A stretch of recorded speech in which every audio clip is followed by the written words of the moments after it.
You own the key to my heart.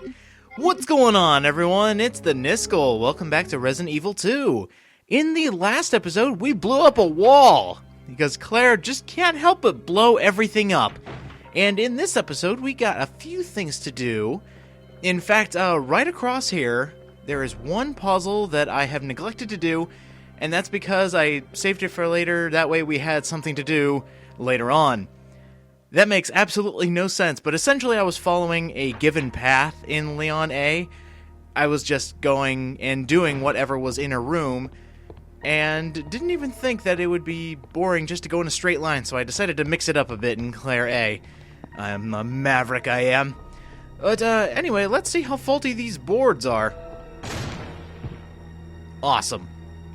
Sorry, Claire, you had to fall down just one story. I mean, technically we could have pushed these out of the way, but you gotta fall from the top. That's the only possible way to get back here. Pay attention. This is a solution. 1+1 logic comes with these puzzles. Not exactly difficult, which is good. Because I'm actually kind of glad that Resident Evil games don't have overly complicated puzzles.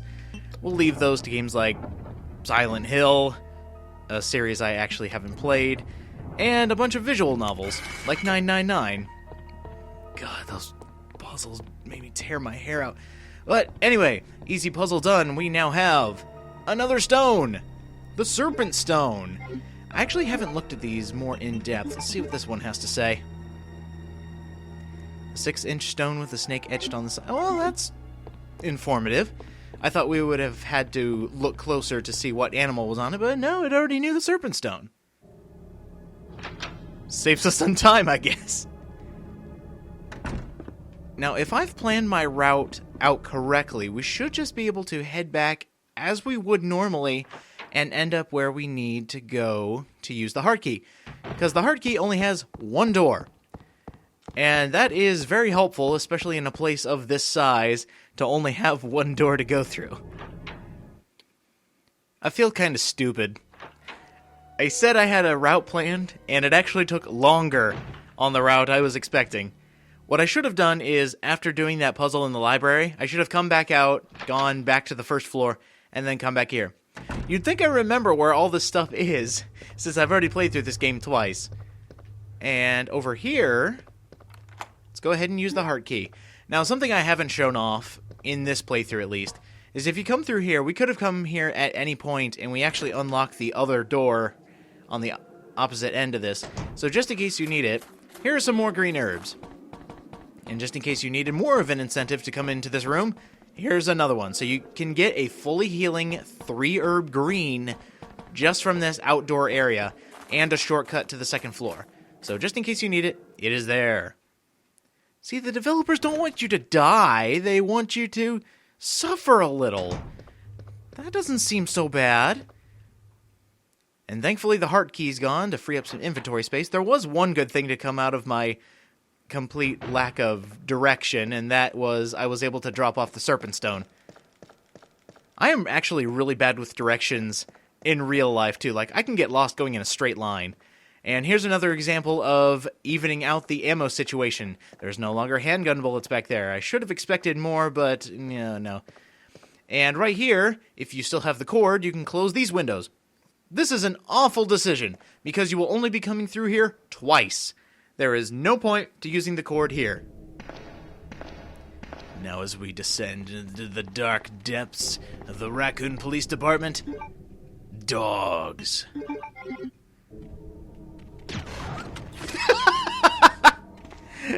Oh, burn dog.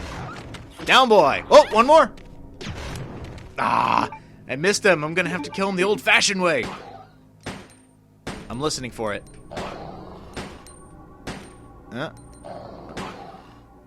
Is he actually falling?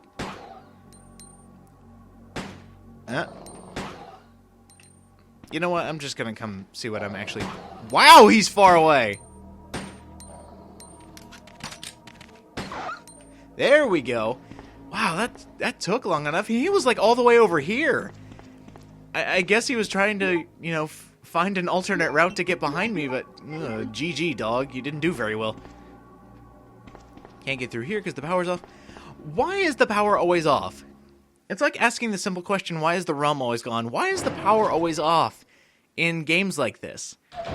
It's like, what, did the zombies actually decide one day, you know what we're going to do to screw over the human race, besides destroy the human race? We're going to turn the lights off. What was going on in this police station? Oh, I think I get it. And while we're doing this puzzle, I think I can explain. This is a very easy puzzle. Up, up, down, up, down. But what if that was part of the surprise party for Leon? You know, you got a simple surprise party. You got to turn off all the lights and then turn it back on. Yell surprise! But the surprise turned out to be the undead. So, Leon, your party got screwed once again because they were trying to overcomplicate things. Here we have the basement floor map and the only flashing door, since we're going to be getting the last key down here eventually. I can just imagine, like, everything was set up. It's like, George, did you get to punch? Yeah, I did. How about you, Eric? Did you get the cake? Yeah, I did. It's even shaped like a gun. A rookie's gun, because it can't be ours. And then the zombies attack. Sorry, Leon, you don't get a prize.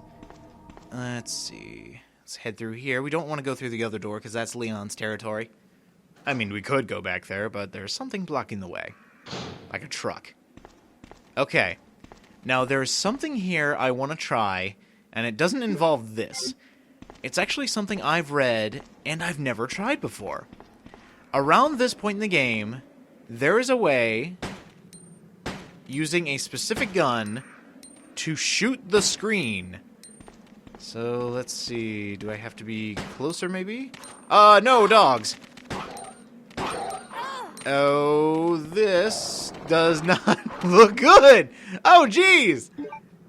Get out of here, dogs! I just wanted to shoot the screen! Is that too much to ask? I'll have to read up on how to really do that, because I believe you need the shotgun. Don't quote me on that, but we'll come back and try it again. There's the music I wanted to hear. And hey, I can get the shotgun here, too! Even has an ink ribbon. It was thinking of us. That was a combination of me and us. Sometimes I like to make up my own words, and it never comes out right. It always sounds pretty bad. Alright. I have no more grenade launcher ammo. That's very surprising. So I'm going to go ahead and drop that off. We just need the handgun for now. And let's head up. Actually, I can't shoot the screen. I just realized I don't have the shotgun. And Claire will never have access to the shotgun. I feel so scatterbrained because it's the first time I'm doing live commentary. Sherry, I've been looking everywhere for you. I was so worried. We've got to go now, honey, okay? If we stay here, that monster will find us. Let's go. No, I won't. What's the matter? Don't you trust me? It's not that, Claire. It's because of my daddy. He's over there. I heard him call my name. Daddy must have been attacked by the monsters. I have to help him. Wait, Sherry. Don't go alone. Sherry! Sherry! I heard my dad calling for me. Roar! That sounds exactly like your name, Sherry. But here we go. We are now controlling Sherry Birkin once again. She's slow. If I had to do a bio over every character, she'd be the slow type.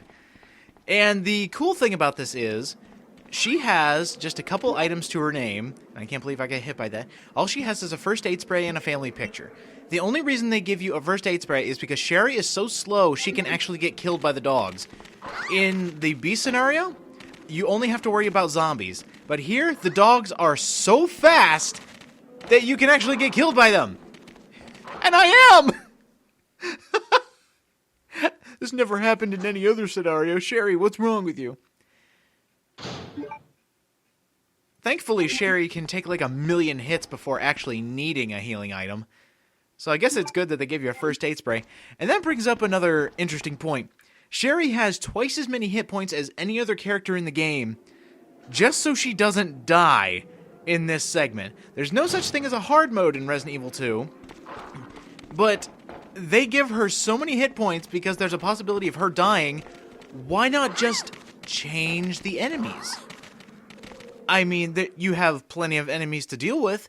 Why not make them like giant spiders or something like that? Even though I would hate that because I really hate spiders, why not make them the giant spiders? So for one, you're not constantly getting hit, and two, you don't have to worry about Sherry getting killed. I mean, because the spiders are kind of slow and they don't do a lot of damage, and the dogs, they are so fast and they deal a lot of damage. So why put the player in a constant state of panic when they think that Sherry can die? I don't know. I'm not a developer. But here we have an example of how slow Sherry can be. I'm not saying she's slow because she's a kid. I'm saying she's slow because, my God, she is the slowest kid imaginable. But thankfully, this puzzle is another case of 1+1 logic. Resident Evil 2 doesn't think very highly of you, which is a good thing, because if this had overly complicated puzzles, no one would get anything done. And it would also be a migraine for speedrunners, which I am considering doing speedruns of every scenario. It would take forever as far as, putting the videos together, but at least it would be cool to, show off my Resident Evil 2 medal if I had any.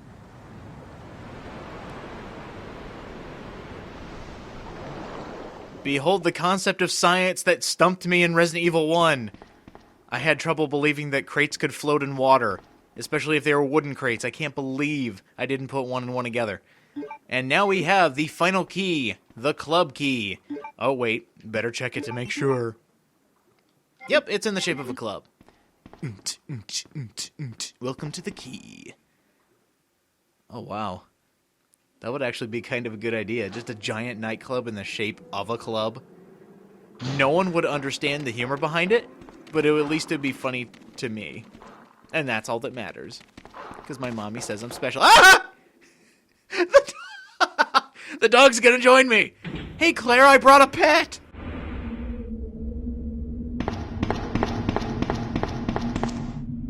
Claire! Are you there? Sherry, are you okay? Did you find your dad?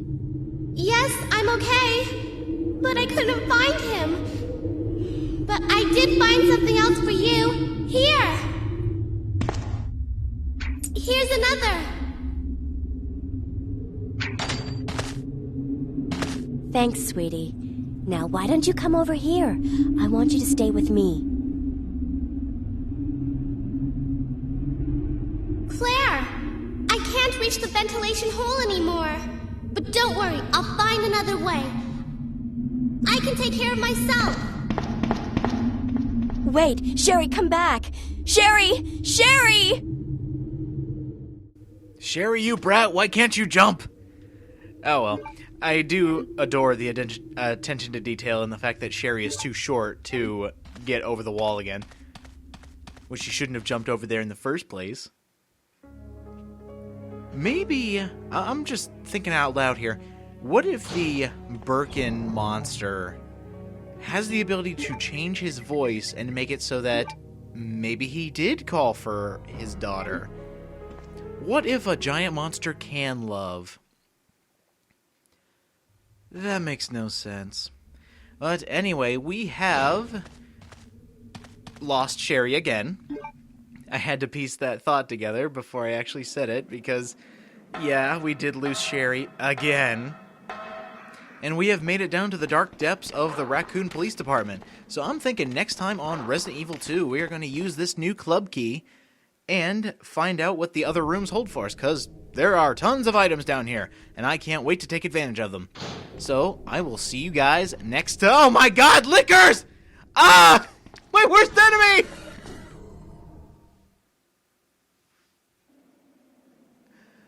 I'm gonna die.